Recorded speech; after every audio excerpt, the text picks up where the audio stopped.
second. But first, Jazz at Rockets, Game 5. Donovan Mitchell gets the tough basket to fall, plus the foul. Great quarter out of Donovan Mitchell. Man, he had 2 points in the first half and 22 points in the third quarter. You just don't see rookies that, you mentioned this earlier, that don't play well and then some point in the game able to take over like we've seen superstars do. You don't see rookies that have that mentality or the temperament to be able to, wow, get their confidence back. All right, sticking with this game, Gerald Green with the steal, the fast break dunk. The Rockets are moving on to the Western Conference Finals, Nick Wright. Listen, Gerald Green was not in the NBA to start this year, sitting on his couch. This is a guy who is a knockdown three-point shooter and a dunk contest champion-level leaper. Like, he should have found a home. He did find a home in his actual home, Houston. He's been a bigger bench piece for them than Joe Johnson. Absolutely. You would have never thought that when they acquired both of those players. Okay, the other Game 5 last night. Pelicans at Warriors, True Holiday. Spin move, impossible dime in traffic, nothing. I'm telling you, LeBron needs to get $1 every time people are doing this. there weren't people spinning and wheeling like this. We saw Donovan Mitchell do it. Now we got Drew Holiday doing it. They were finishing at the rim. That's an amazing pass, though, given what he's looking at when he jumps, to know he can get through traffic and hit the player right in the shooting pocket. All right, so we have ourselves a Western Conference final set ready to go. Two teams who are on a collision course for 82 games are now facing off. Rockets and Warriors. Warriors, the defending champs, with 4 of the best players in the league. Rockets, winners of 65 regular season games and the presumptive league MVP. 2 of the best offenses in the NBA, maybe even in league history. And lucky us, we get to watch the 2 face off Monday night in Game 1. Ask Draymond about the matchup, and you get this. Man, we won 2 championships in 3 years. We're not about to run off talking about how bad we want to play somebody. Like, we want to win another championship. And it don't matter who's in the way of that. If you're in the way of that, then you happen to be in the way.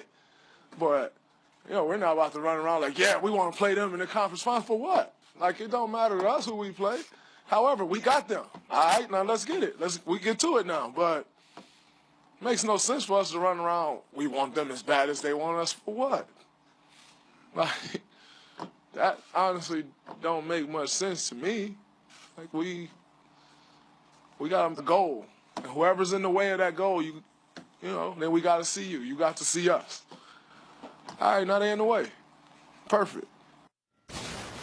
If this job doesn't work out for me, I just want the job of sitting in post-NBA, postseason press conferences and just listening. And just taking they're not in usually everything all you like learn. that. Like, Draymond, before we even get to the question, that was a hell of a performance by Draymond. It was a Green. great performance. And he said, I mean, I saw you reacting to it, C.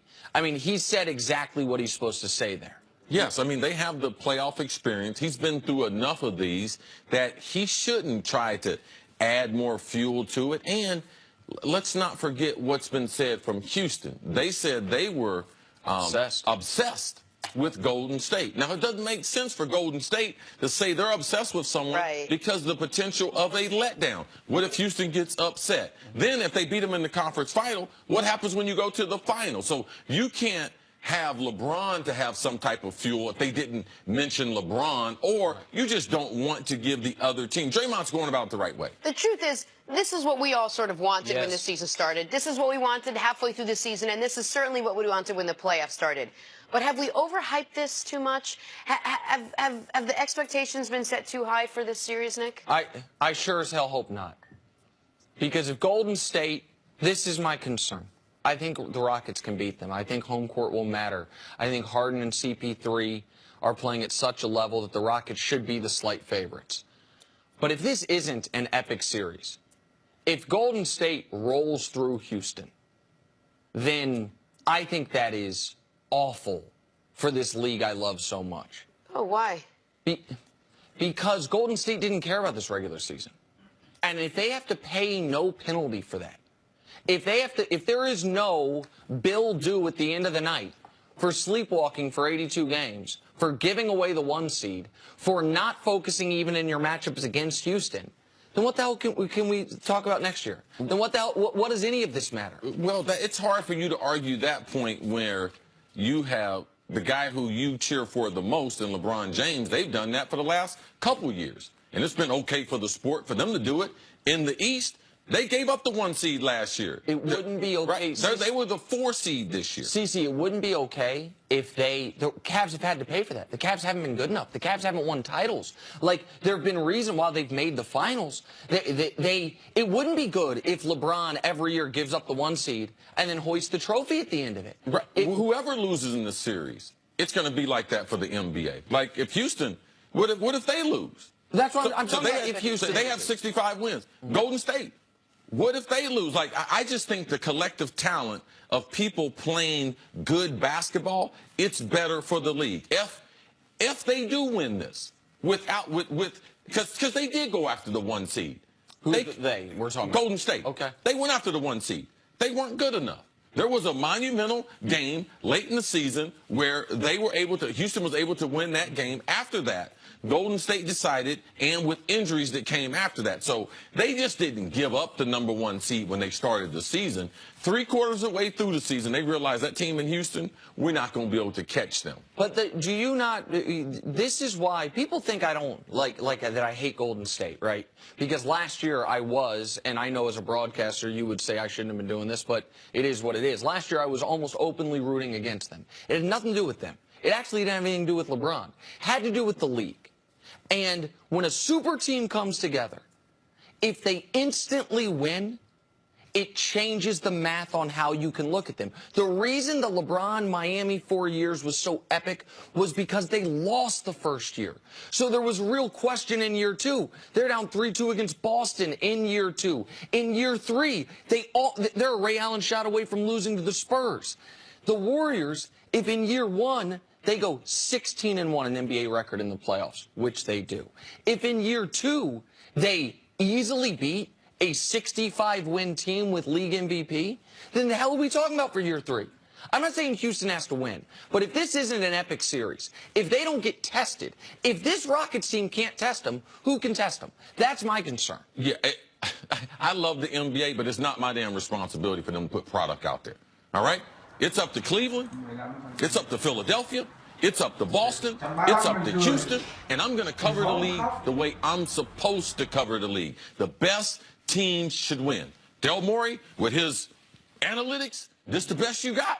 Well, this is the best the NBA got in the Golden State Warriors. And I want to see how your analytics hold up against what is the best basketball that we have seen in a 4-year period in recent history. So for me, what's going on in the NBA in history, hey, that's Houston's problem. That ain't my problem as no broadcaster. That ain't my problem as an NBA consumer of the product. No, it's up to Philadelphia, Boston, Cleveland, all these teams to do what they're supposed to do, to test the best basketball team in the world, and that just happens to be the Golden State Warriors. Well, the 2 best basketball teams in the West are these 2, and they're going to go meet with each other, and this is what fans seem to want. What are you looking forward to most from this series? Besides it obviously being competitive. I'm pretty much looking at this as the NBA final.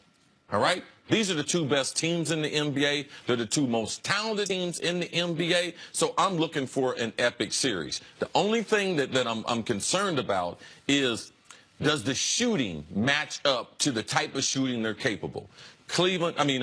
Utah in this series, they held Houston down a little bit. They didn't shoot the ball the way that we've seen. We've seen Golden State. We haven't seen them collectively since Steph come back shoot the ball the way we expect them to shoot. I want to see the skill of shooting the ball in the pressure-packed situation of the Western Conference Finals. That's what I'll be looking for. I want to listen. The MVP is a regular season award. I get that. James Harden earned it. He should have won 1 or 2 prior to this. But I want to see James Harden go earn the MVP again. I want to see you're the MVP. Guess what? That means you're the best player in the league this year. Guess what? That means no matter who you're playing, you should be the best player on the court. Go be that. That's my expectation for James Harden this series. I covered James Harden when he got to Houston. I think James Harden's been unfairly maligned a lot of his run in Houston. He has a responsibility to his team in this series. Go be the best player on the court. KD, great player. Got to be better than him. Steph, great player. Got to be better than him. That's what I want to see. All right. Well, we have a couple more days to break this down. This series opens up on Monday night. Coming up, Tiger Woods has some interesting comments on LeBron James. Here next on First Things First. Tiger on LeBron? He knows. The clock starts ticking on Gordon Ramsay's most hellish mission. I'm heading to restaurants on the brink of disaster. And he has just one day to save them. Don't say I gave up! I'm about to lose it all. I can fix the restaurants, I can fix the menu, I can clean the kitchen. But I can't change your